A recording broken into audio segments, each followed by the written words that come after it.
ये है, ये खून ही है मेरा ब्रांड।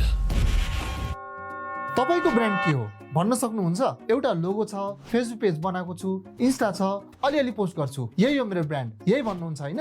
यो ब्रान्ड होइन, लोगो त ब्रान्डको फेस मात्र हो। ब्रान्ड भनेको फुल पर्सनालिटी हो। ब्रान्ड बनाउनलाई तीनवटा कुरा चाहिन्छ। Visual identity, logo, colour palette, typography, वेबसाइटमा जुन देख्छ, social media, visiting card, packaging सबैमा कन्सिस्टेन्ट हुनुपर्छ। कन्सिस्टेन्सीले नै ट्रस्ट बनाउँछ। ब्रान्ड भोइस, कस्टमरसँग कसरी बोल्नुहुन्छ, इमेल कसरी लेख्नुहुन्छ, कमेन्टमा कसरी रिप्लाई गर्नुहुन्छ, एउटै पर्सनालिटी र टोन अफ भोइस हुनुपर्छ। फर्मल बोल्ने ब्रान्डले सडनली ब्रो कस्तो छ भन्नु हुँदैन। भ्यालुज र मिसन, ब्रान्ड किन एक्जिस्ट गर्छ, के प्रब्लम सल्भ गर्छ, केमा बिलिभ गर्छ, त्यो क्लियर हुनुपर्छ।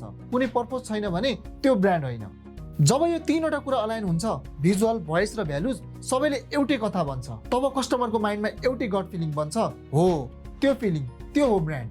अब बिजनेसलाई ब्रान्ड कसरी बनाउने बुझ्नको लागि मलाई फलो गर्नुहोस्।